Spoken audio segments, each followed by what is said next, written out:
Assalamualaikum warahmatullahi wabarakatuh.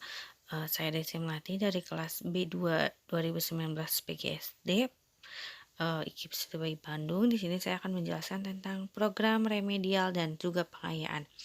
Program remedial menurut KBBI adalah berhubungan dengan perbaikan pengajaran ulang bagi murid yang hasil belajarnya kurang, bersifat menyembuhkan. Program remedial ini biasanya diperuntukkan pada peserta didik yang nilai belajarnya belum memenuhi KKM KD pada muatan pembelajaran. Tujuannya yaitu untuk membantu siswa yang nilainya kurang dari KKM atau kriteria ketuntasan minimal. Selanjutnya yang kedua yaitu program pengayaan.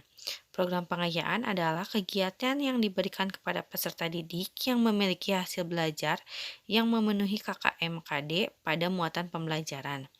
Tujuannya juga pengayaan untuk membantu peserta didik memperdalam penguasaan materi yang berkaitan dengan tugas agar tercapai tingkat perkembangan optimal. Nah, di sini saya mempunyai contoh format dalam pelaksanaan remedial dan juga pengayaan.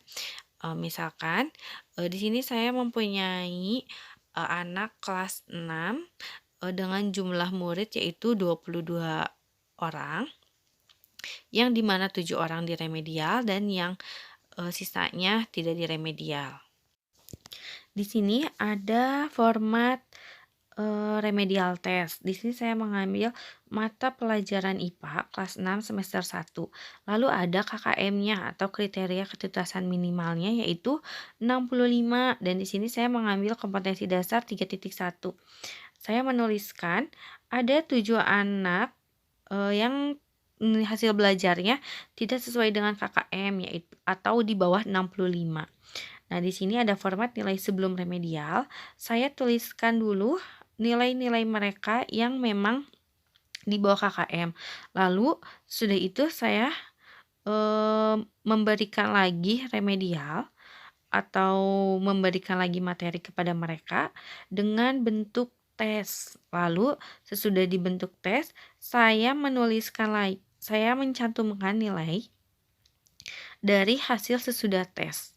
Biasanya kalau saya mengambil hasil akhir tesnya atau boleh juga nilai sebelum remedial dan sesudah remedial baru dibagi rata-rata. Tapi biasanya saya mengambil nilai sesudah remedialnya untuk dijadikan nilai akhir. Untuk format selanjutnya yaitu program pelaksanaan remedial test. Kalau di sini di formatnya itu ada nomor, materi pembelajaran, jumlah siswa, ada yang tuntas atau yang belum, pelaksanaan remedial dan juga keterangan.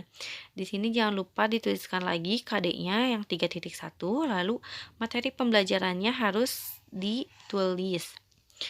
Lalu jumlah siswa. Nah, dari jumlah siswa ini yang tadi 7 orang yang di remedial, ada 6 siswa yang tuntas dan 1 siswa belum tuntas.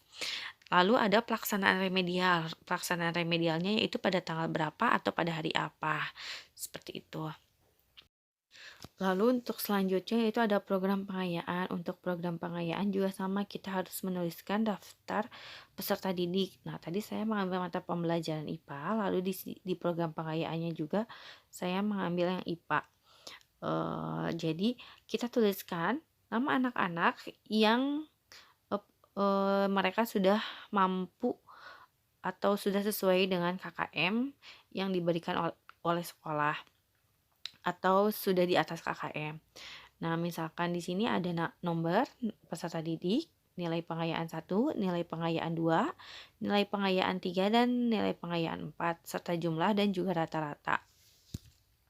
Untuk di format ini kita tuliskan nama peserta didik yang sudah mampu di atas rata-rata, yang nilainya sudah di atas rata-rata.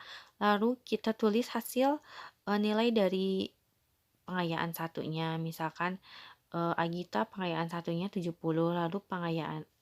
lalu kita melakukan lagi tes di pengayaan kedua yaitu nilainya 70. Program pengayaan ini bisa dilakukan sampai 4 kali.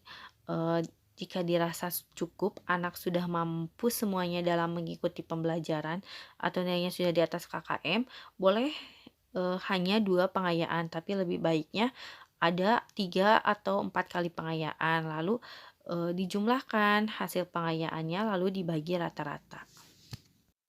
Rata-rata tersebut menjadi nilai akhir untuk peserta didik. Selanjutnya di sini juga sama seperti yang remedial, format untuk yang keduanya yaitu harus menuliskan juga pembelajaran.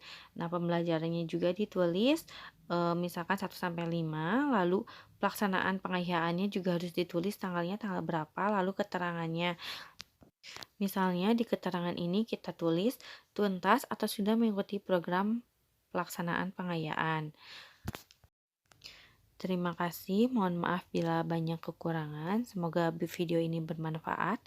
Wassalamualaikum warahmatullahi wabarakatuh.